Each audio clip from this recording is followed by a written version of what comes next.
Hello student, welcome to our new realistic channel. My name is Satish. मैं आप लोगों को क्लास 12th का फिजिक्स एनसीईआरटी हिंदी माध्यम से पढ़ा रहा हूं और आप लोगों को 12 क्लास प्रोवाइड कर दिया गया है।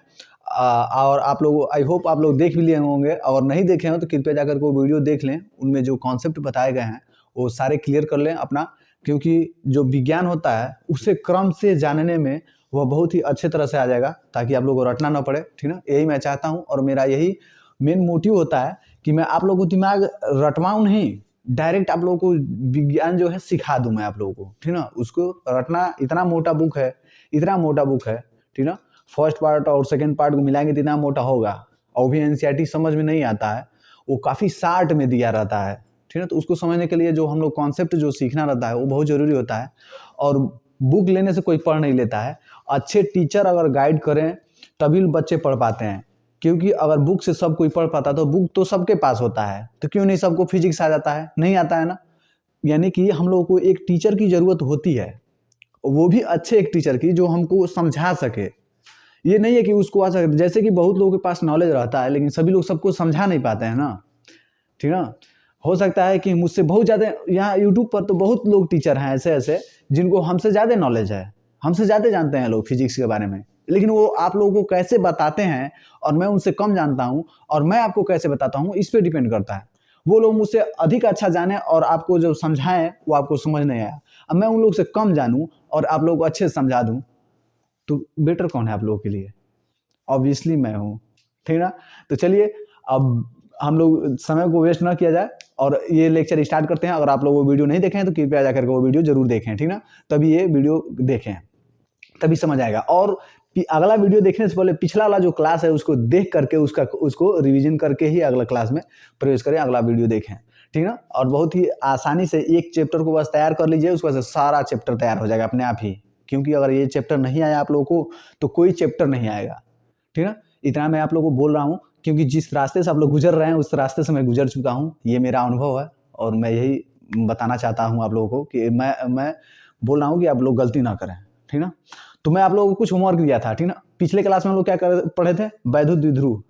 ठीक ना, और वैद्युत द्विध्रुव क्या होता है? समान परिमाण के विपरीत आवेश एक दूसरे से अल्प दूरी पर स्थित हो तो ऐसे बनी निकाय को क्या कहते हैं? वैद्युत द्विध्रुव कहते हैं। और वैद्युत द्विध्रुव आघूर्ण क्या होता है? वैद्युत द्विध्रुव आघूर्ण को P से प्रदर्शित करते हैं और यह माइनस से प्लस की ओर होता है इसकी दिशा। ठीक ना, और इसका जो फार्मूला आता है P = Q × 2L। 2L क्या है? दोनों आवेशों के बीच की दूरी। ठीक ना, मैं थोड़ा फास्ट बोल रहा हूँ इसलिए कि आप लोग पढ़ चुके हैं, पिछले क्लास में है। तो इस पे मैं एक सवाल भी कराया था। और वैद्युत द्विध्रुव आघूर्ण क्या होता है? सदिश राशि होती है, इसकी दूरी, इसका दिशा किधर से होता है? -2 प्लस होता है। ठीक ना, यानी माइनस से प्लस की ओर होता है। इतना मैं बता दिया था। Is it clear? ओके, तो देखिए, तो जो हम लोग का होमवर्क है उसमें से मैं क्या बोला था पहला कि हाँ 5 माइक्रोकूलाम के, देखिए मैं बोला था कि यहाँ पे -5 माइक्रोकूलाम का आवेश है और यहाँ ना +5 माइक्रोकूलाम का आवेश है। ठीक ना, और इन दोनों के बीच की दूरी 5 सेंटीमीटर है। तो जो P का मान होता है वही पूछ रहा है क्या होगा, और इसकी दिशा किधर होती है? माइनस से प्लस की ओर होती है। तो यही फिगर है आप लोग का पहला सवाल। तो हम लोग जानते हैं कि फार्मूला होता है, जो सूत्र होता है P = Q × 2L होता है। ठीक ना, तो देखिए Q का मान, तो ये क्या है? परिणामी हम लोग यहाँ लिखेंगे, मतलब माइनस नहीं लिखेंगे ना, प्लस लिखेंगे। इन दोनों में से माइनस प्लस को हटा के बस एक लिखा जाएगा, 5 माइक्रोकूलाम। ठीक ना, तो माइक्रो का मान होता है 10⁻⁻6। तो यहाँ पे रख दीजिए, ये हो गया 5 गुणे 10⁻⁻6 यानी 10⁻⁻6 कूलाम हो गया। और 2L का मान कितना दिया है? ये टोटल तो 2L होता है ना, 2L की जगह पे क्या है? 5 सेंटीमीटर है। ठीक ना, इसको मीटर में चेंज करने के लिए 10⁻⁻2 से जब गुणा कराएंगे तो हम ये मीटर में हो जाएगा। तो अब फार्मूला में रख दीजिए, P = क्या हो गया? Q का मान क्या है? 5 × 10 क्या हो जाएगा? -6 हो जाएगा, गुणे 2L ना, तो 2L का मान कितना है? 5 × 10⁻⁻2। अब कितना हो गया? 5 × 5 = 25 गुणे 10⁻⁻6 -2 -8 हो जाएगा। ठीक ना, और दशमलव यहाँ पे है तो इसको एक कदम आगे बढ़ाएंगे तो +1 जोड़ देंगे तो यहाँ पे +1 जुड़ जाएगा। ठीक ना, तो अब कितना हो गया? अब तो P का मान हो गया, अब दशमलव यहाँ आ जाएगा तो 2.5 × 10⁻⁸ में जब +1 जुड़ेगा तो -7 न्यूटन × मीटर हो जाएगा, नहीं कूलाम × मीटर हो जाएगा। देखिए यहाँ से कूलाम है, ये मीटर में तो कूलाम इंटू मीटर हो जाएगा, तो कूलाम इंटू मीटर हो जाएगा, ठीक ना। ये आप लोग का आंसर हो जाएगा। तो आप लोग को समझ में आया। तो ये होमवर्क था, देख लीजिए, ठीक है, स्क्रीनशॉट लीजिए इसका।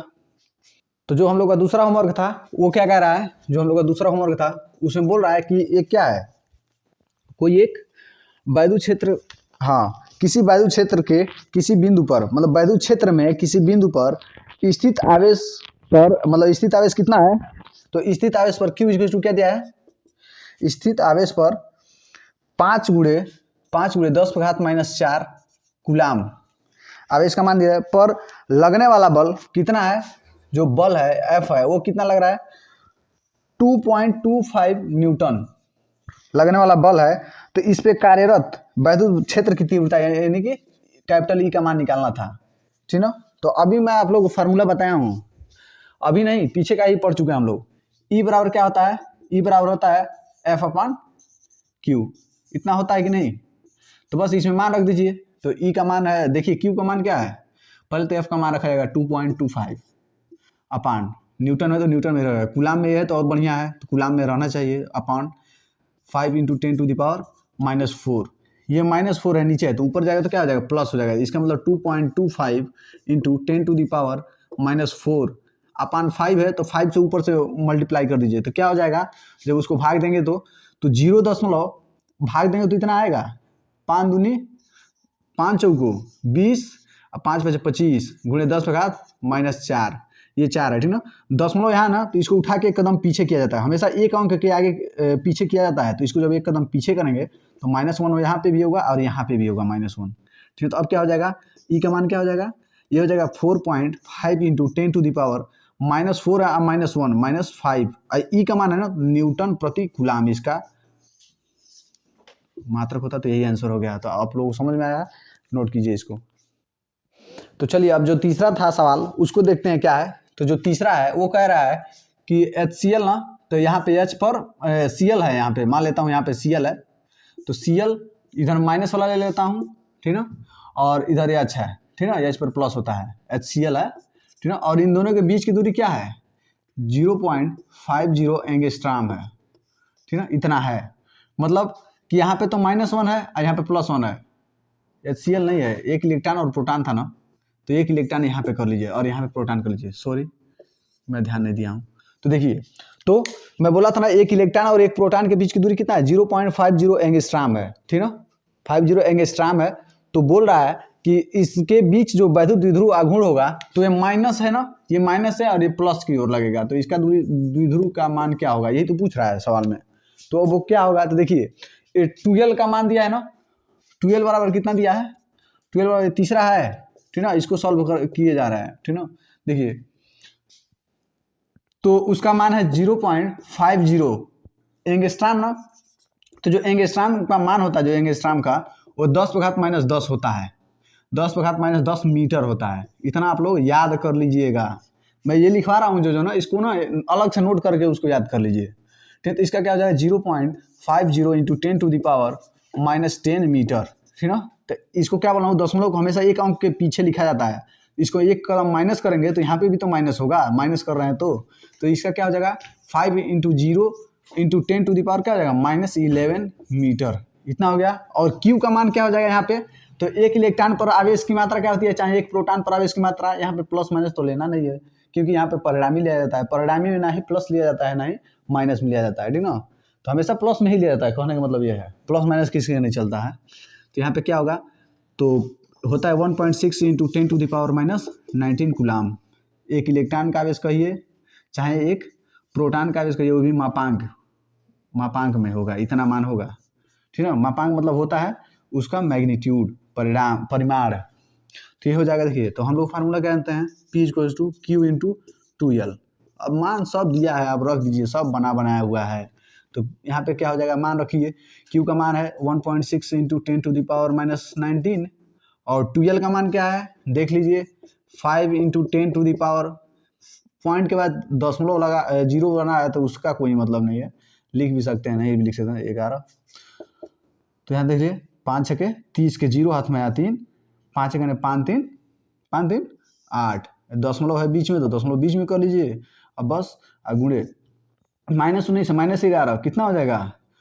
9 1 10 का 0 1 2 1 1 2 1 3 -30। अब ये क्या है? वैद्युत ध्रुव आघूर्ण है ना, तो इसका मात्रक क्या होता है? कूलम इंटू मीटर होता है। तो इसका मान इतना आएगा और यही कैलकुलेशन है। ठीक है, आंसर। मैं जितना पढ़ा रहा हूँ ना, आप लोग उतना ही पढ़ लीजिए, ठीक ना, उतना ही का नोट्स बनाइएगा। आप लोगों को सवाल भी जो एग्जाम में दिया रहेगा ना, देखिए अंक बस चेंज हो जाता है इस सवाल में, कंपटीशन में भी यही सब आता है, ठीक ना।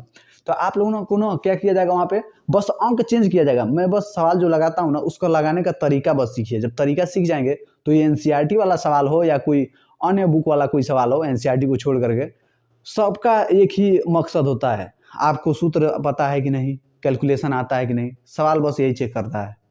ठीक है, सूत्र पता रहेगा, कैलकुलेशन आएगा तो सबका मान उठा उठा के सूत्र में रख देंगे, उसका कैलकुलेशन करके आंसर ला लेंगे। बस यही होता है, और न्यूमेरिकल में कुछ नहीं होता है। बाकी सब न्यूमेरिकल में करवाता रहूँगा, आप लोग खुद इस चैप्टर को खत्म होते होते इस चैप्टर के सारे न्यूमेरिकल अपने आप फोड़ डालेंगे, ठीक ना। मैं कॉन्सेप्ट बता करके सारा लेक्चर खत्म करके मैं खुद एनसीईआरटी का जितना भी जो सवाल हो या न्यूमेरिकल है सबको खत्म कराऊंगा।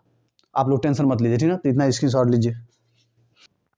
तो चलिए आज का जो लेक्चर है उसे स्टार्ट करते हैं। ये तो सब पीछे वाला जो सवाल जो होमवर्क दिया था मैं उसको सॉल्व कराया हूँ, आप लोग किए होंगे तो ठीक है, नहीं किए होंगे तो मिला लीजिएगा, आप लोग नोट कर लीजिएगा, ठीक ना, क्योंकि आप लोग छापने में आगे हैं। तो देखिए आज का जो हम लोग का हेडिंग है ना, उस पर चलते हैं। तो आज का जो हेडिंग है वैद्युत क्षेत्र में आवेश का संतुलन। आज का जो हेडिंग है वैद्युत क्षेत्र में आवेश का संतुलन। मैं जो फिगर बनाता हूं ना, आप लोग वो फिगर ना समझने का प्रयास कीजिएगा। वैद्युत क्षेत्र में आवेश का संतुलन मतलब एक वैद्युत क्षेत्र है, कोई भी वैद्युत क्षेत्र है, मान लेता हूं ये क्या है, वैद्युत क्षेत्र है। ये क्या है, मैं मान लेता हूं इधर क्या है, वैद्युत क्षेत्र जा रहा है। ये क्या है, सही वैद्युत बल रेखाएं हैं सब, ये सब सही वैद्युत बल रेखाएं हैं सब, ठीक ना। अब वैद्युत क्षेत्र की दिशा इधर है, ये वैद्युत क्षेत्र है, ठीक ना। और भी कितना है, एक समान वैद्युत क्षेत्र है। एक समान मतलब क्या कहता है, एक समान है, एक परिवर्ती होता है, ठीक ना। तो समान में क्या है, यहाँ पे जितना वैद्युत क्षेत्र की तीव्रता होगी उतना ही यहाँ पे भी होगी, यहाँ पे भी होगी, यहाँ पे भी होगी। मतलब इस क्षेत्र में कहीं पर बात किया जाए तो वैद्युत क्षेत्र की तीव्रता जो होगी हर बिंदु पर बराबर होगी। यहाँ जितना है उतना वहाँ भी होगा, और वैद्युत क्षेत्र के अंदर बात कर रहे हैं हम, ये भी याद रखिएगा, बाहर नहीं। तो देखिए, तो वैद्युत क्षेत्र की दिशा मान ले रहे हैं नीचे से ऊपर की तरफ जा रहा है, ठीक ना। और यहाँ पे मैं कोई आवेश ले रहा हूँ, कह रहे हैं ना आवेश का संतुलन। तो यहाँ पे मैं कोई आवेश ले रहा हूँ Q, ठीक ना। ये जो Q है आवेश ना, ये तो पहले इसका जो भार होता है वो तो नीचे रहता है, जिसे mg कहते हैं, ठीक ना। और ये वैद्युत क्षेत्र ना एक बल लगाता है। देखिए mg क्या कहलाता है, W भार W बराबर होता है mg। m क्या है, द्रव्यमान और g क्या है, त्वरण, जिसका मान होता है 9.8 मीटर पर सेकेंड स्क्वायर, या कहीं कहीं हम लोग 10 मीटर प्रति सेकेंड स्क्वायर ले लेते हैं, ठीक ना, इसका मान, ठीक ना। तो देखिए अगर मैं 10 ले रहा हूँ, अगर मैं कहूँ मैं 60 kg का हूँ, मैं कितने का हूँ, 60 kg का हूँ, तो वो जानते हैं क्या बता रहा हूँ, मैं अपना भार बता रहा हूँ, तो मेरा भार कितना है, मेरा भार 60 kg है बाबू, कितना है, 60 kg है।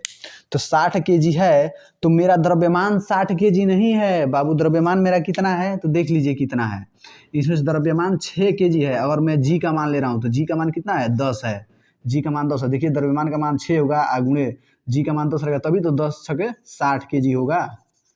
समझ में आया।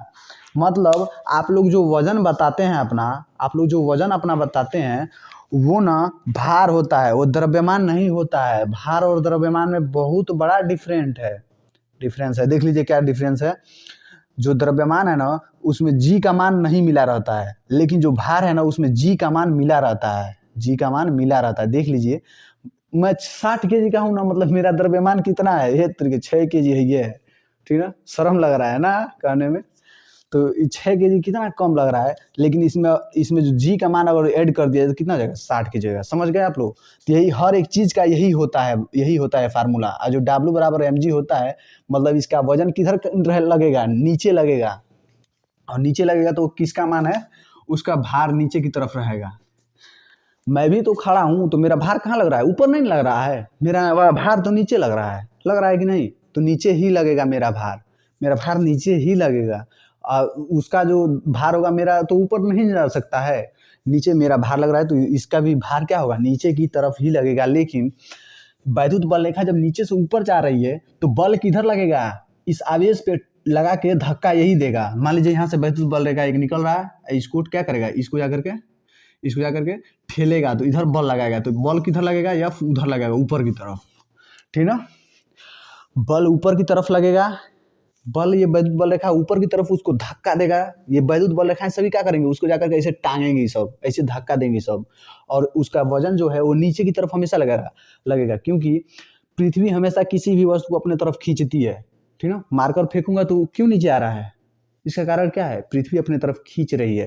तो यहाँ पे भी बस वही काम है, इस आवेश को पृथ्वी अपने तरफ खींचेगी W बराबर mg से, ठीक ना। और ये जो बल लगाएगा यह बराबर ऊपर जाएगा, और यह बराबर हम जानते हैं वैद्युत क्षेत्र में जब लगेगा यह बराबर, ये आवेश है तो Q हो गया, अब वैद्युत क्षेत्र में है तो Q इंटू E हो गया। सुना, यानी ऊपर की तरफ लगेगा F और नीचे की तरफ लगेगा W, ठीक ना। तो ये आप लोगों को दोनों पता चल गया।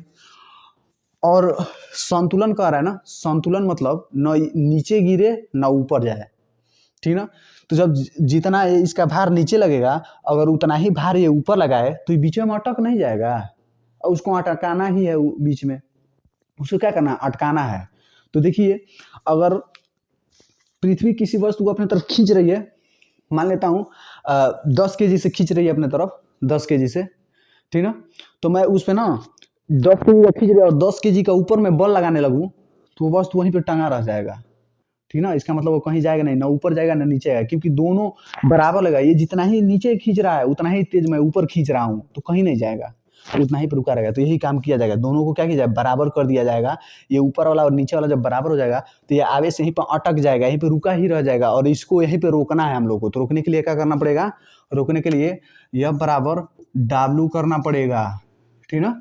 और F का मान क्या है, Q इंटू E है, और W का मान क्या है, mg है। तो यहाँ पे वैद्युत क्षेत्र की तीव्रता E बराबर क्या हो जाएगी, mg अपॉन Q। यही क्या हो जाएगा आप लोगों का फार्मूला हो जाएगा। देख लीजिए, यही संतुलन की अवस्था होगी। तो यह क्या है, ये क्या है, संतुलन की अवस्था, संतुलन की अवस्था। बस यह बराबर W, जब संतुलन की अवस्था में होगा तभी यह बराबर W हो जाएगा।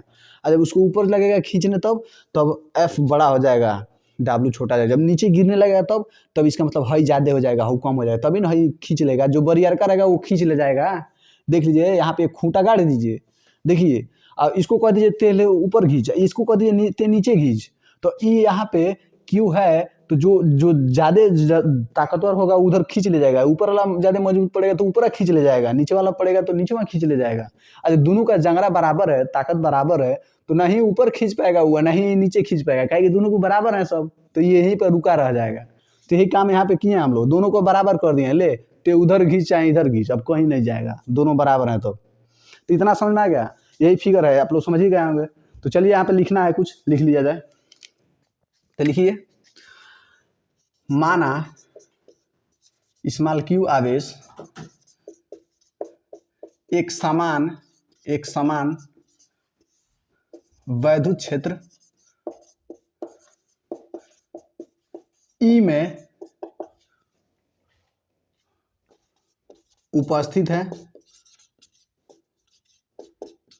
जिसका द्रव्यमान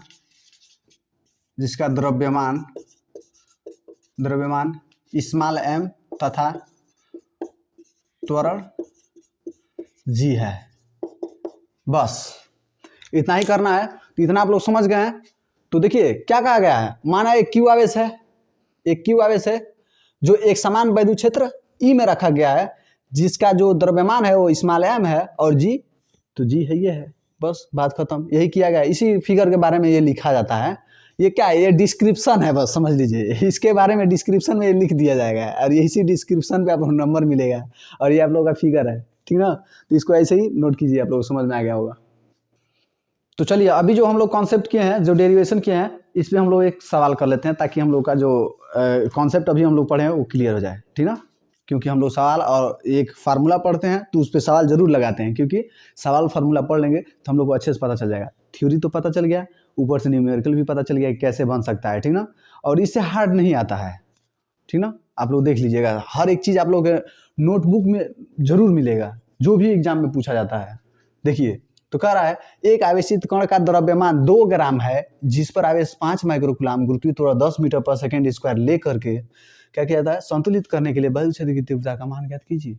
बस यही है। तो देखिए इसमें क्या कह रहा है, तो इसमें क्या क्या दिया है, क्या क्या दिया है, आवेशित कण का द्रव्यमान, द्रव्यमान मतलब इस माध्यम का मान दिया, वो भी कितना, 2 ग्राम, 2 ग्राम ना। तो 2 ग्राम को किलोग्राम में पहले चेंज करेंगे। किलोग्राम में चेंज करने के लिए क्या किया जाता है, 1 ग्राम बराबर होता है 10⁻³ kg, ठीक ना। तो देख लीजिए इतना है ना, तो 2 ग्राम बराबर कितना हो जाएगा, 2 × 10⁻³ kg, बातें खत्म। देख लीजिए तो 2 ग्राम है, यहाँ पे क्या लिख सकते हैं, 2 × 10⁻³ kg, बस। 1 ग्राम बराबर कितना होता है, 10⁻³ kg। तो 2 ग्राम बराबर कितना है, 2 × 10⁻³ kg, बातें खत्म। तो हो गया। अब क्या कर रहा है, क्यू का मान दिया है कितना, 5 माइक्रोकूलम। बाबू माइक्रो का मान मैं बताते बताते थक गया हूँ, ठीक ना। ये भिखमंगे को पता चल गया होगा कि माइक्रो का मान कितना होता है, 10⁻6 होता है, ठीक ना। मैं बताते बताते थक गया हूँ कि 10 म्यू का जो सॉरी जो माइक्रो है इसका मान 10⁻6 होता है, ठीक ना। और भी कितना होता है, 10⁻6 ही होता है, ठीक ना। देखिए तो रख दीजिए 5 × 10⁻6 कूलाम है तो कूलाम, समझ आया, इज इट क्लियर। तो अगला क्या कह रहा है, और जी का मान दे दिया है, और जी का मान दे दिया कितना दिया है, 10 मीटर पर सेकेंड स्क्वायर। और कह रहा है कि वायु क्षेत्र की आवश्यक तुलना, मतलब क्या करना है, संतुलित करने के लिए वायु क्षेत्र ई का मान ज्ञात कीजिए। और यही पूछ रहा है, हम लोग के पास जो फार्मूला होता है ई बराबर होता है mg/q, नहीं ना पढ़े हैं, तो इसमें रख दीजिए। और ना क्या करेगा, देखिए इसमें से जो ये 4 जो डिजिट है ना, जो 4 अंक दिया है ना इसमें का, जो 4 मान भरना है ना, तो इसमें देखिए किसी भी 3 का मान दे देगा और किसी एक का मान पूछ लेगा, ठीक ना। अब किसी में ये दे करके इसका मान पूछ सकता है, किसी में ये दे करके इसका मान पूछ सकता है, मतलब ना 3 का मान देगा, 1 का पूछ लेगा। तो आप लोग यहाँ पे मान रख करके उसका गुणा भाग कैलकुलेशन से निकाल लेंगे, ठीक ना। यही सवाल है, बस इतना ही है, फार्मूला बेस्ड आता है, ठीक ना। तो देखिए तो यहाँ पर रखिए ई का मान निकालना है और एम का मान कितना हो गया, 2 × 10⁻³ गुणे जी का मान 10 लिया जाएगा क्योंकि 10 दिया है, ठीक ना। तो अब बटे क्यू का मान कितना है, 5 × 10⁻6 हो गया, ठीक ना। तो 5 दूनी 10 इतना हो गया, ये माइनस है ऊपर जाएगा तो क्या हो जाएगा, प्लस हो जाएगा। तो ये क्या हो जाएगा, 2 दूनी है, इसका पहले करिए 2 दूनी 4 गुणे, ये माइनस है ऊपर जाएगा तो प्लस हो जाएगा, तो 10⁻³ और ये 10 घात है, ये भी 10। जब बेस समान हो तो आपस में घात जोड़े या घटाए जा सकते हैं, तो घात को जोड़ दीजिए, जब बेस समान है तो बेस में दोनों में से एक को लिख लीजिए, किसी एक को घात जोड़ दीजिए, तो ये जाएगा तो +6 हो जाएगा। तो इसका मतलब हो जाएगा 4 × 10⁻³ और ये क्या है, ई का मान है, तो ई का मान होता है न्यूटन प्रति कूलम। लीजिए ये आप लोगों का आंसर हो गया। तो आप लोग क्लियर हो गया होगा, तो इसी शॉर्ट लीजिए इतने का, ठीक ना। देखिए तो अब हम लोग तो इसमें जो अभी कॉन्सेप्ट जो हम लोग सीखे उस पर एक सवाल कर लिए, अब इतना तो क्लियर हो गया और मैं बता भी दिया हूँ कैसे आप लोगों को सवाल पूछा जा सकता है, ठीक ना। और देखिए अब जो हम लोग का अगला जो हेडिंग है वो क्या है, उसको बड़े ध्यान से समझिएगा। ये 5 नंबर का आता है आप लोग के एग्जाम में और एग्जाम के लिए बहुत ही महत्वपूर्ण है। और यकीन मानिए आप लोग एक बार समझ गए तो इसको दोबारा आप लोग भूलेंगे नहीं, मैं जैसे बता रहा हूँ बस वैसे समझने का प्रयास कीजिएगा। ठीक है, तो आप लोगों का हेडिंग पहले क्या है, तो ये हेडिंग है पहले ना, विद्युत वैद्युत वैद्युत द्विध्रुव के कारण उत्पन्न वैद्युत क्षेत्र की तीव्रता, ठीक है। तो जो हम लोग का जो हेडिंग है वो क्या है, वैद्युत द्विध्रुव के कारण उत्पन्न वैद्युत क्षेत्र की तीव्रता। मतलब वैद्युत द्विध्रुव क्या होता है, समान परिमाण के विपरीत आवेश एक दूसरे पर जब अल्प दूरी पर स्थित हो उसे क्या कहते हैं, वैद्युत द्विध्रुव कहते हैं। और ये 2l होता है, इसका मिड पॉइंट जो होता है इससे ये l दूरी होता है और इससे आधा l दूरी पर होता है। मतलब l मिला के कितना होता है, 2l होता है। और इसकी जो दिशा होती है वो माइनस से प्लस की ओर होती है और इसे p से प्रदर्शित करते हैं। तो ये क्या है, वैद्युत द्विध्रुव है। और यहाँ पे माइनस आवेश है और यहाँ पे प्लस आवेश है, तो इसके वजह से भी कुछ एक वैद्युत क्षेत्र बनेगा इसके वजह से, और इसके वजह से भी ये क्या होगा, एक वैद्युत क्षेत्र बनेगा। किसी भी आवेश के चारों तरह का वह क्षेत्र जहाँ वो अपना प्रभाव दिखा सके, जहाँ वो अपना जादू दिखा सके, उसे क्या कहते हैं, वैद्युत क्षेत्र कहते हैं, ठीक है। जैसे ये हो गया, कोई चुंबक लिए और दूसरा चुंबक या लोहा लाए, ठीक है, आयरन लाए, उसको जब वहाँ पे ला करके उसके नज़दीक किए तो वो उसको आपस में क्या करेगा, खींचने लगेगा। तो वो जहाँ से खींचना स्टार्ट करेगा, जहाँ से जिस दूरी से, वहाँ तक इसका क्या है, क्षेत्र है, उसका क्षेत्र है। तो उसे क्या कहेंगे, चुंबकीय क्षेत्र कहेंगे उस चुंबक का, ठीक है। तो ऐसे ही ये भी होता है, आप लोगों को मैं बता चुका हूँ कई बार। तो इतना आप लोग समझ में आया, तो इतना आप लोग समझ गए। तो चलिए अब इसमें ना दो होता है, इसमें ना दो कारण होता है, वैद्युत द्विध्रुव के कारण दो कंडीशन बनता है, जिसमें से होता है एक अक्षीय स्थिति और दूसरा होता है निरक्षीय स्थिति, ठीक है। तो देखिए इसमें से दो कारण बनता है, तो लिख लीजिए यहाँ पे, इसमें दो प्रकार का वैद्युत क्षेत्र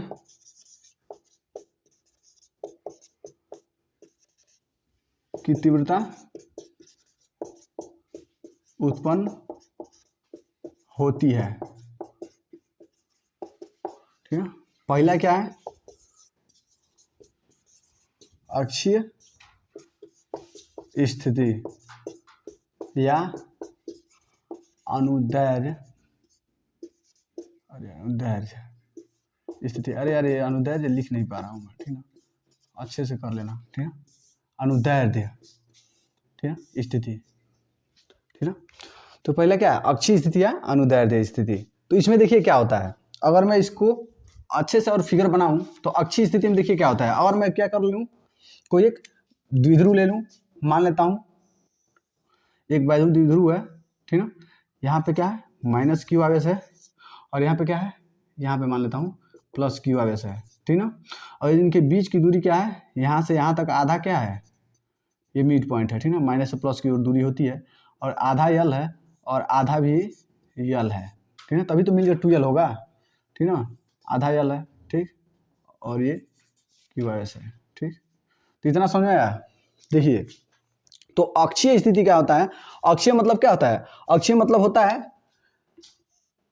यहाँ पे ब्रैकेट में लिख लिया, अक्षीय मतलब होता है इसके अक्ष पर, इसके अक्ष पर, इसके नाम में ही थी छुपा है, इसके अक्ष पर। तो ये मान लेता हूँ अगर मैं अक्ष बनाऊं, ऐसे बनाते हैं हम लोग, ऐसे बनाते हैं ना, तो ये होता है एक्स अक्ष और ये होता है वाई अक्ष।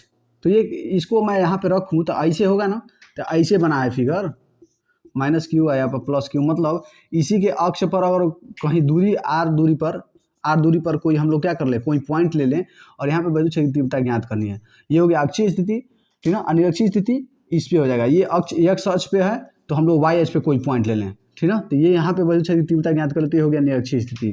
तो आई होप आप लोगों को क्लियर हुआ होगा। तो इसके अक्ष पर अगर हम लोग निकालेंगे तो ये अक्षीय स्थिति कहलाएगा, और इसके विपरीत अक्ष पे निकालेंगे हम लोग, मतलब वाई अक्ष पे निकालेंगे हम लोग, तो वो निरक्षीय स्थिति होगा, मतलब वो उसके अक्ष पे नहीं होगा, ठीक है। तो आप लोगों को क्लियर हुआ होगा। तो बस यही निकालना है, ठीक ना, यही समझाना था कि अक्षीय स्थिति और निरक्षीय स्थिति क्या होता है।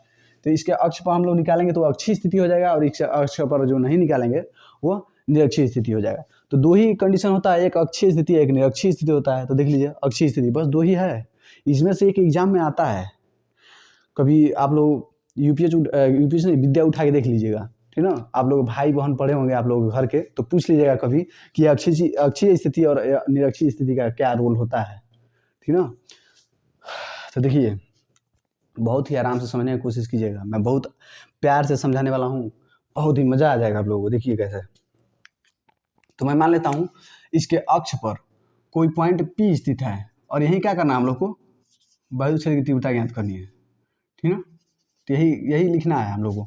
तो सबसे पहले क्या किया जाए, तो देखिए इतना आप लोगों को समझ में आया ना, तो इसके बारे में थोड़ा लिख लिया जाए, डिस्क्रिप्शन में लिख लिया जाए, डिस्क्रिप्शन लिख लिया जाए। तो लिख लिया जाए, माना माना एक वैद्युत द्विध्रुव, एक वैद्युत द्विध्रुव प्लस Q व माइनस Q से मिलकर बना है,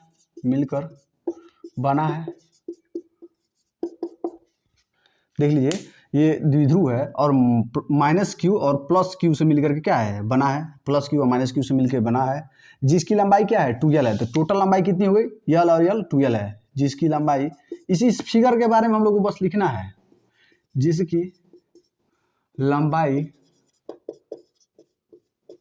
2L है। अब ना इससे ना ये मध्य बिंदु से, और मैं कहूँ द्विध्रुव से 5 मीटर की दूरी पर मैं एक वस्तु रखा हूँ, ठीक ना। द्विध्रुव से मैं 5 मीटर की दूरी पर एक वस्तु रखा हूँ। तो आप लोग कहाँ से नापेंगे, द्विध्रुव को मध्य बिंदु से दूरी नापी जाती है हमेशा, सदैव। तो इससे ना r दूरी पर मान लेता हूँ वो क्या है, वो पॉइंट है, वो पॉइंट कितना है, उससे r दूरी पर है। तो उससे r दूरी पर कोई पॉइंट लिया है, तो जिसकी लंबाई 2L है, और इससे r दूरी पर एक बिंदु P पर वैद्युत क्षेत्र की तीव्रता ज्ञात करनी है। तो क्या करना है, फिगर के बारे में हम लिख दिए, देख लीजिए। माना एक वैद्युत द्विध्रुव प्लस Q और माइनस Q से मिलकर बना है, तो प्लस Q और माइनस Q से मिलकर बना है, जिसकी लंबाई 2L है, ठीक है। और इससे r दूरी पर एक बिंदु P स्थित है, और इस द्विध्रुव से r दूरी पर एक बिंदु P स्थित है, जहां वायु क्षेत्र की तीव्रता ज्ञात करनी है, जहां यहीं पे वायु क्षेत्र की तीव्रता इसी बिंदु पर ज्ञात करनी है, ठीक है ना। यही बात है, और इधर नहीं ज्ञात करना है, यहाँ पे ज्ञात करना है। याद कीजिएगा जब मैं आप लोगों को बताया था कि कोई आवेश यहाँ पे Q स्थित है और इससे r दूरी पर, यहाँ पे जब हम लोग वैद्युत क्षेत्र की तीव्रता ज्ञात करते हैं तो कितना होता है, KQ/r²। तभी मैं बताया था कि ये इस पॉइंट P पर यहाँ पे ले रहा हूँ, तो ये पॉइंट P पर वैद्युत क्षेत्र की तीव्रता ज्ञात करना है, यहाँ नहीं निकाला जा रहा है, इससे r दूरी पर निकाला जा रहा है। तो मतलब ये आवेश है जो इनसे इतने दूरी पर, इस वैद्युत द्विध्रुव के जो दूरी है, इससे r दूरी पर यहाँ पे निकाला जा रहा है। समझ में आया ना, तो इतना आप लोग समझ गए हैं। तो देखिए और समझ लीजिए ना, तो वैद्युत द्विध्रुव आगुण हम लोग पीछे पढ़ चुके हैं। तो लिख लीजिए वैद्युत द्विध्रुव आगुण P बराबर कितना होता है, Q × 2L। ये क्या मान लिया जाए, समीकरण 1 मान लिया जाए, ठीक है। तो हम लोग वैद्युत द्विध्रुव आगुण P बराबर Q × 2L समीकरण 1 मान लिया। हम इतना होता ही है, हम लोग को पता है, ये हम लोग पीछे ही क्लास में पढ़ चुके हैं कि P बराबर Q × 2L होता है, इतना होता है, पढ़ चुके हैं हम लोग, ठीक है। तो अब देखिए, अब मैं आप लोगों को कुछ बताया था, और क्या बताया था कि प्लस आवेश के कारण वैद्युत क्षेत्र की तीव्रता बाहर की तरफ होती है, बाहर की तरफ, और माइनस Q आवेश के कारण वैद्युत क्षेत्र की तीव्रता अंदर की तरफ होती है, अंदर की तरफ, ठीक है। और एक पॉइंट और बताया था कि कोई आवेश Q स्थित है और इससे r दूरी पर हम लोग कोई यहाँ पे वैद्युत क्षेत्र की तीव्रता निकालते हैं, तो E बराबर कितना होता है, KQ/r²। और ये Q यहाँ से उठा के यहाँ रखा है, ये कांस्टेंट होता है, और ये r बीच की दूरी है यहाँ पे, ठीक है। और यहाँ पे निकाला गया है, यहाँ पे वैद्युत क्षेत्र की तीव्रता निकाली गई है, और इतना, ये आप लोगों को 3 चीज़ आप लोगों को पता है, इतना पता है ना। तो बस इतना ही जानिए, और इसको हम लोग फाइंड आउट करें। देखिए कैसे, ये माइनस है ना, ये माइनस, ठीक ना। तो इससे दूरी कितना होगा, देखिए कितना होगा, इससे दूरी कितना होगा, यहाँ से है ना, तो यहाँ से जो दूरी है P की, तो देखिए इतना दूरी कितना है, R है, यहाँ से जो दूरी है कितना है, R है, इतना दूरी R है ना। तो R में जब हम L को जोड़ देंगे तो आर आर प्लस यल, इतना प्लस इतना बराबर इतना नहीं हो जाएगा, मतलब इस आवेश से दूरी नहीं निकल जाएगा इतना, तो बस वही करना है हम लोग को। तो अब ये टोटल दूरी कितना हो जाएगा, तो ये हो जाएगा पूरा टोटल दूरी आर प्लस यल। देख लीजिए ये दूरी हो जाएगा आर और ये दूरी हो जाएगा यल, तो आर प्लस यल बराबर कितना हो जाएगा, यहाँ से यहाँ तक दूरी निकलेगा, ठीक ना। और कहा जाए इस आवेश के कारण माइनस आवेश के कारण वैद्युत क्षेत्र की तीव्रता किधर लगती है, अंदर की तरफ मतलब किधर, इधर आवेश की तरफ अंदर की तरफ। तो इधर से मान लेता हूँ यहाँ जब अंदर की तरफ लगेगा तो यहाँ पे मान लेता हूँ E1 है और सदिश राशि है तो इसे वेक्टर लगा ले रहे हैं, ठीक है। इतना समझ में आया।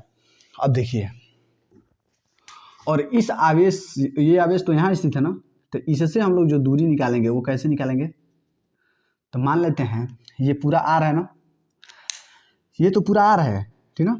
इस आर में से इतना में से जब इतना हम लोग घटा देंगे तो इतना बच जाएगा कि नहीं, इतना में से जब हम लोग इतना निकाल देंगे तो इतना बच जाएगा ना।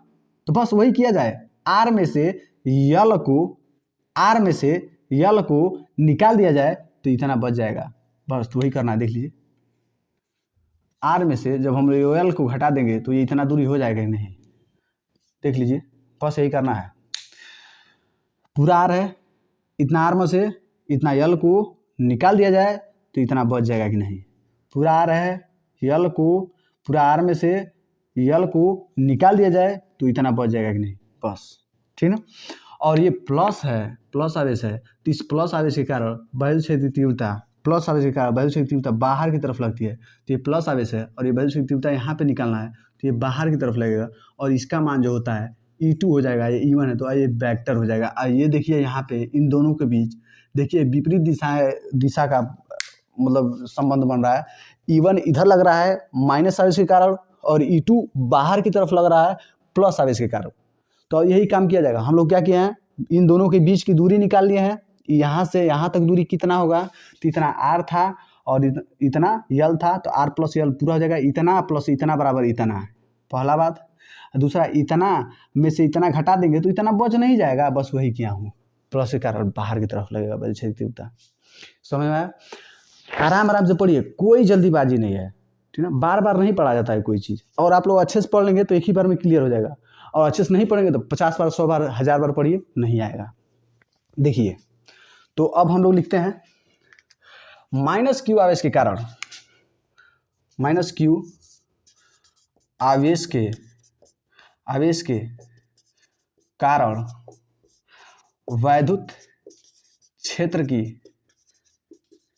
तीव्रता, तो माइनस आवेश के कारण वैद्युत क्षेत्र की तीव्रता, माइनस आवेश के कारण वैद्युत क्षेत्र की तीव्रता E1 लग रहा है ना, तो लिख लीजिए E1 बराबर क्या होता है, फार्मूला में ही होता है, E बराबर KQ अपन R स्क्वायर। के मतलब ना कांस्टेंट होता है, Q का मान क्या है, Q का मान क्या है, ये माइनस यहाँ पे नहीं लिखा जाएगा क्योंकि माइनस यहाँ क्या कर रहा है, दिशा बता रहा है, सिग्नल। यहाँ पे देख लीजिए माइनस क्या कर रहा है, यहाँ पे दिशा बता रहा है, तो हम लोग को दिशा नहीं लिखना है, ठीक ना, तो हम लोग दिशा नहीं लिखना है। देखिए तो यहाँ K हो गया और Q का मान उठा कर रख लीजिए, Q हो गया, माइनस तो हम लोग क्या कर रहा है, दिशा बता दिया, दिशा बता रहा है, दिशा बता रहा है, ठीक ना। प्लस भी क्या कर रहा है, दिशा बता रहा है, ठीक ना। तो इतना आप लोग समझते रहिए, ठीक ना। ई बराबर के क्यू हो ना, क्यू का आवेश तो यहाँ पे मान तो क्यू के का मतलब क्यू है तो क्यू है यहाँ पे, अब बटे क्या है, इन दोनों के बीच की दूरी, इस पॉइंट का और इस पॉइंट के बीच की दूरी कितनी है, बटे उतना का होल स्क्वायर। तो इस बिंदु के और इस बिंदु के बीच की दूरी कितना है, आर प्लस यल, तो आर प्लस यल का होल स्क्वायर। तो ये हो गया E1 का मान। तो Q1 ये क्या है, माइनस क्यू आवेश के कारण लगा है, अब निकाल लिया जाए प्लस क्यू आवेश के कारण, यही दोनों निकालना है। तो अब लिख लीजिए प्लस क्यू आवेश के कारण वैद्युत क्षेत्र की तीव्रता, अब इसके वजह से तो E2 लगेगा, E2 बराबर वैद्युत क्षेत्र की तीव्रता E2 बराबर, प्लस के कारण E2 लग रहा है और वो बाहर की तरफ लग रहा है, ठीक ना। तो E2 बराबर फार्मूला में है K, तो K यहाँ पे Q का भी मान तो Q है तो Q कर लीजिए, अब बटे दोनों बिंदु के बीच की दूरी का होल स्क्वायर, दोनों बिंदुओं के बीच की दूरी का होल स्क्वायर बटे तो कितना है, R माइनस यल का होल स्क्वायर। इतना समझ में आया? तो बस यही करना है। यहाँ तक मैं एक बार आप लोगों को और अच्छे से समझा दूँ कि मैं क्या बोल रहा हूँ यहाँ पे। तो मैं लिखा हूँ कि माइनस क्यू और प्लस क्यू से मिलके एक वैद्युत द्विध्रुव बना है जिसकी लंबाई पूरी क्या है, टोटल 2l है, तो आधी आधी l हो जाएगी। और इससे ना r दूरी पर एक पॉइंट P है जहाँ पर हमको वैद्युत क्षेत्र की तीव्रता ज्ञात करनी है इस पॉइंट पे। तो मान लेता हूँ, ठीक है, यहाँ पे वैद्युत क्षेत्र की तीव्रता ज्ञात करनी है। तो जो यहाँ पे माइनस क्यू है, ठीक है, ये कितना दूरी पर है, इतना तो r है ना, इतना दूरी l है, तो r प्लस l, तो r प्लस l इतना प्लस इतना बराबर इतना नहीं हो जाएगा? तो बस यहाँ से दूरी कितना हो गया, इतना प्लस इतना बराबर इतना, ठीक है। और यहाँ से जो दूरी निकालना है, यहाँ से जो दूरी निकालना है इतना है और इतना पता है, तो इतना में से जब इतना हम लोग निकाल देंगे तो इतना नहीं बचाएगा। तो बस ये किया हूँ। और माइनस क्यू आवेश के कारण अंदर की तरफ लगता है वैद्युत क्षेत्र की तीव्रता, माइनस क्यू आवेश के कारण माइनस अंदर की तरफ लगेगा E1, और प्लस आवेश के कारण बाहर की तरफ लगता है, प्लस आवेश के कारण यहाँ पे वैद्युत क्षेत्र की तीव्रता क्या होगी, बाहर की तरफ लगेगी। बस इतना ही निकालना है और जितना है उतना मैं बता दिया हूँ। E1 का मान KQ/R प्लस L का होल स्क्वायर है और E2 बराबर KQ/R माइनस L का होल स्क्वायर, इतना है। तो यहाँ इतना स्क्रीनशॉट लीजिए, अच्छे से नोट कीजिएगा, अभी और बताना है इसमें। तो देखिए, तो मैं क्या बताया था आप लोग को, एक और चीज़ बताया था। मैं बताया था जब दो सदिश हों और दोनों क्या हो, विपरीत दिशा में लगता हो, एक ए वेक्टर इधर हो एक बी वेक्टर इधर हो, तो जो इसका परिणामी है R बराबर वो होता है A माइनस बी या B माइनस A। मैं ये बताया था दोनों का अंतर जो बड़ा होगा ना, बड़ा में से छोटे को घटाना है, मैं यही बताया था, बड़ा माइनस छोटा, ठीक है। जो इसका रिजल्टेंट है परिणामी है वो बड़ा माइनस छोटा होता है, मतलब दोनों विपरीत दिशा में लग रहे हैं। यहाँ पे भी देखिए वही हाल है, दोनों विपरीत दिशा में लग रहे हैं। और इसमें पता किया जाए कि कौन बड़ा है, बड़े में से छोटे को घटा दिया जाए, ठीक ना।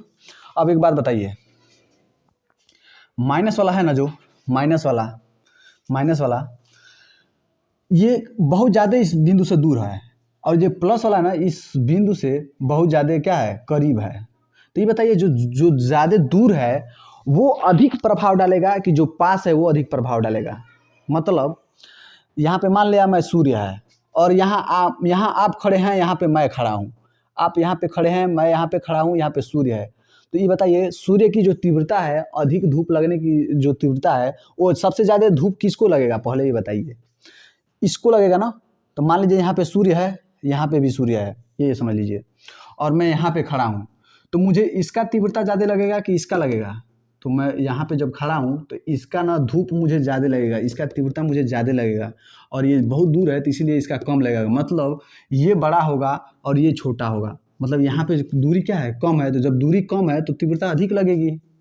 मैं सूर्य से काफ़ी नज़दीक रहूँगा, जितना ही नज़दीक रहूँगा उतना ही तेज़ धूप लगेगा, और जितना ही दूर रहूँगा उतना ही कम धूप लगेगा। समझ में आया? तो ये अधिक धूप है, मतलब ये अधिक दूरी पर है, तो यहाँ से दूरी क्या होगा, जब अधिक है तो यहाँ पे तीव्रता क्या होगी, कम होगी, और जहाँ पे दूरी क्या होगी, कम होगी, वहाँ पे तीव्रता अधिक होगी। मतलब इसमें से इसको घटाया जाए, मतलब E2 में से E2, इसके वजह से E2 लग रहा है, तो E2 में से E1 को घटाया जाएगा।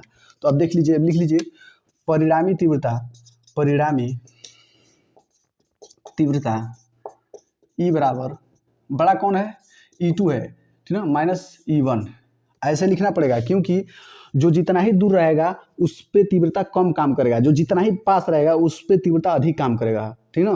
तो बस देख लीजिए, तो यहाँ पे लिख लीजिए E2 का मान क्या है, KQ/R माइनस L का होल स्क्वायर, माइनस है तो माइनस, और E1 का मान क्या है, KQ/R प्लस L का होल स्क्वायर।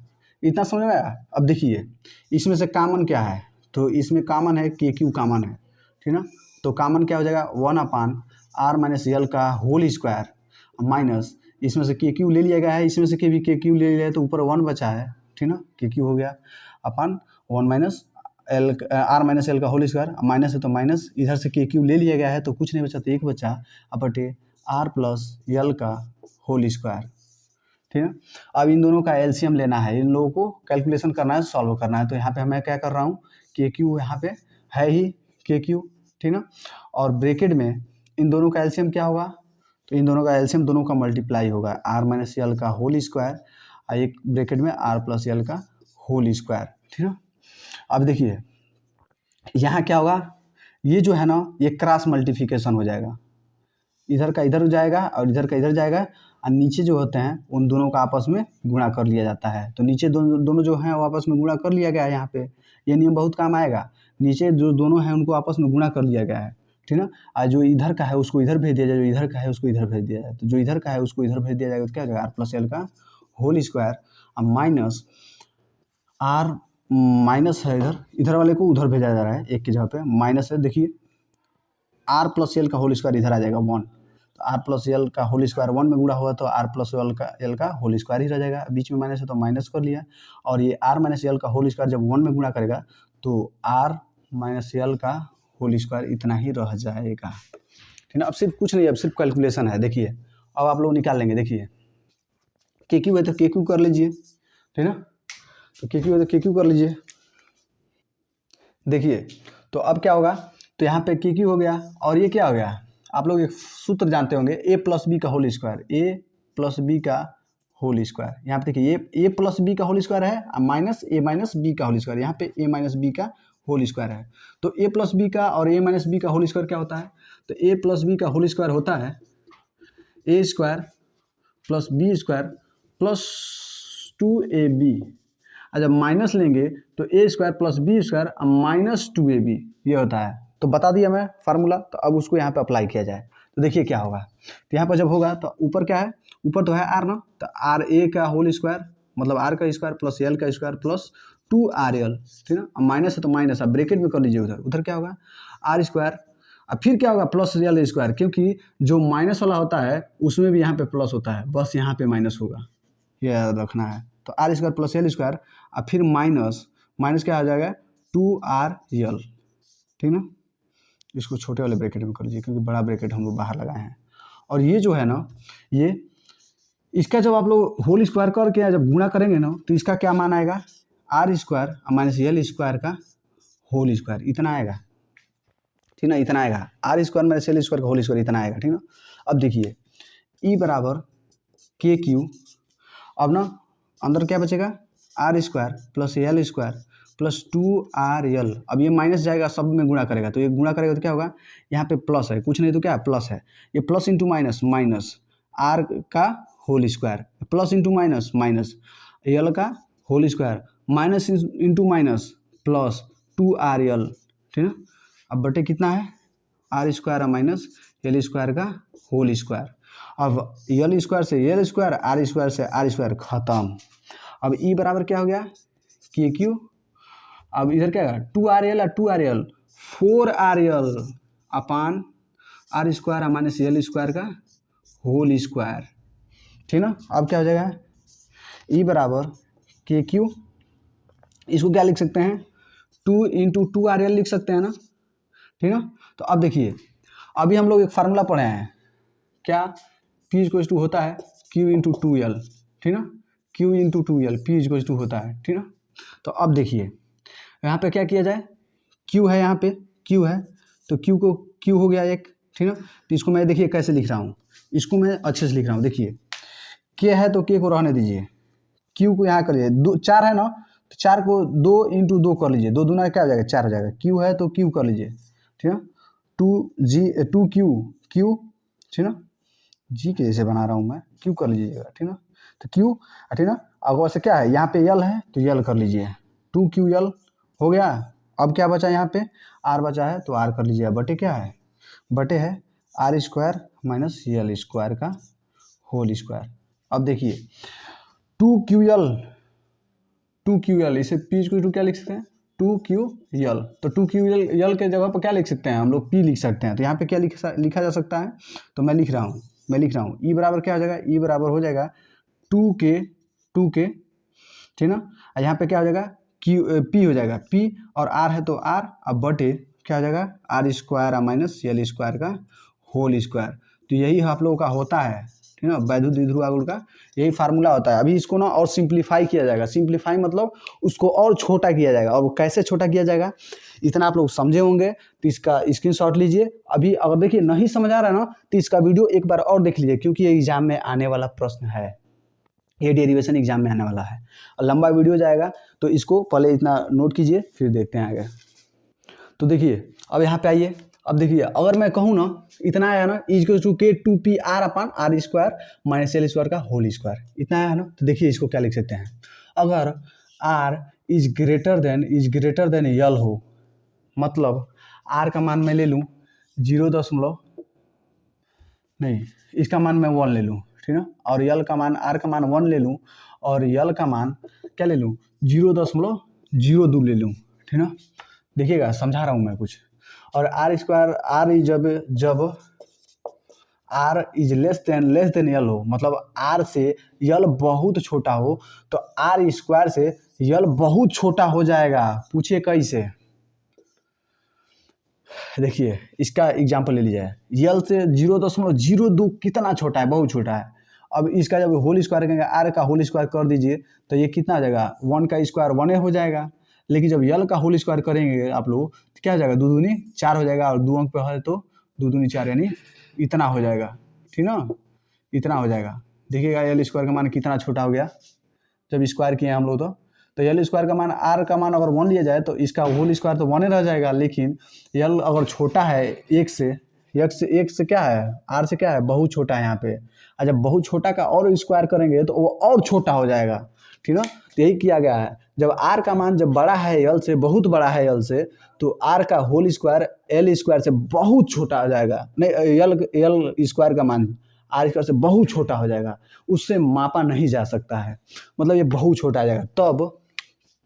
तब क्या हो जाएगा, आर स्क्वायर और माइनस एल स्क्वायर लगभग बराबर हो जाएगा किसके, लगभग बराबर हो जाएगा किसके, आर स्क्वायर के। इसका मतलब क्या है, इसका मतलब है लगभग,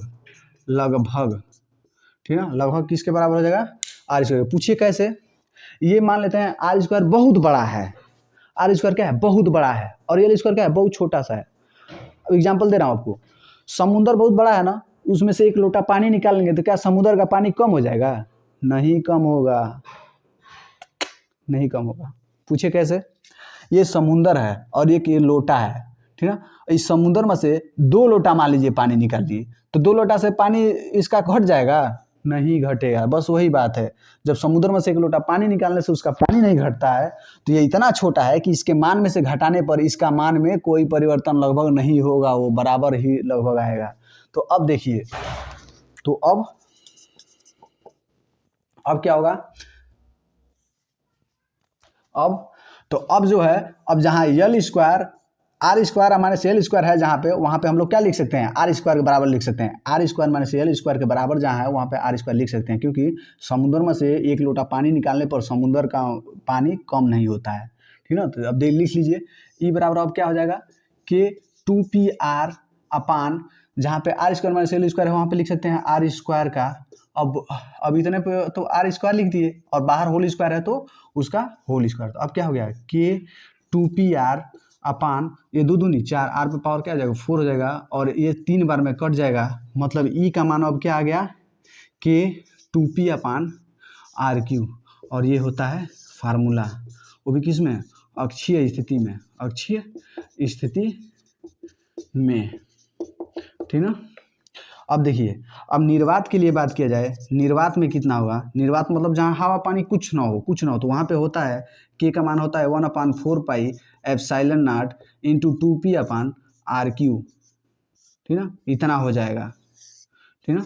अगर किसी माध्यम के लिए बात किया जाए, माध्यम के लिए बात किया जाए, के लिए, तो वहाँ पे क्या हो जाएगा, ई बराबर हो जाएगा 1/4 पाई एप्सिलॉन नॉट अपान के into 2p upon R Q, ठीक ना, इतना हो जाएगा। ये हो गया फार्मूला, ठीक ना, ये भी हो गया फार्मूला। तो इतना आप लोग समझ गए हैं, एक बार और समझ लीजिए। अभी हम लोग निकाले हैं तो ई बराबर के 2pr upon R square minus L square upon पूरे का होल स्क्वायर, इतना है। मैं सोच रहा हूँ कि आर बहुत बड़ा है यल से, तो जब आर बहुत बड़ा होगा यल से, तो जब दोनों का होल स्क्वायर किया जाएगा तो यल स्क्वायर लगभग 0 के बराबर हो जाएगा, नगण्य हो जाएगा, 0 के बराबर हो जाएगा। मतलब ये समुद्र है तो ये 1 लोटा पानी है, समुद्र का पानी है, ये 1 लोटा पानी है, तो समुद्र के पानी में से जब 1 लोटा आप लोग पानी निकाल लेंगे तो समुद्र का पानी कम नहीं होगा, बस यही कॉन्सेप्ट है। तो ई बराबर जहाँ अब R square minus L square है, वहाँ पे हम लोग क्या लिख सकते हैं, आर स्क्वायर लिख सकते हैं। तो R square minus L square यहाँ पे है ना, यहाँ पे लिख दीजिए आर स्क्वायर, और उसका होल स्क्वायर तो होल स्क्वायर कर दीजिए, और देखिए 2 दूनी 4 और ऊपर आर है एगो, तो एक ठो कट जाएगा इससे, तो ई बराबर के 2p अपन आर क्यू हो जाएगा अक्षीय स्थिति में, ठीक ना। और निर्वात में ई बराबर के का मान क्या होता है 1/4 पाई एप्सिलॉन नॉट और 2p अपन आर क्यू। बस माध्यम के लिए क्या हो जाएगा, के बस माध्यम आ गया तो यहाँ पे जोड़ दीजिए, तो ई बराबर 1/4 पाई एप्सिलॉन नॉट इंटू के 2p अपन आर क्यू। तो इतना ही था, इतना का स्क्रीनशॉट लीजिए। तो चलिए आज का लेक्चर यहीं तक बना देते हैं। और आज का जो लेक्चर है वो बहुत ही महत्वपूर्ण है, एग्जाम में आता है, एग्जाम ओरिएंटेड जो न्यूमेरिकल है ये है, और इस पे सवाल कल किया जाएगा, क्योंकि आज का वीडियो ऑलरेडी बहुत लंबा हो चुका है। अगर आप लोग देख लिए हैं, आप लोगों को समझ में आया है, और नहीं समझ आया तो एक बार और देख लीजिएगा, क्योंकि मैं बहुत ही आसान तरीके से बताने का कोशिश किया हूँ और एक भी कॉन्सेप्ट में छोड़ा नहीं हूँ, बहुत ही व्यवहारिक एग्जाम्पल दे करके आप लोगों को समझाया हूँ। तो चलिए आज का लेक्चर यहीं तक रहने देते हैं, वीडियो बहुत लंबा हो गया। Love you all, bye bye, take care.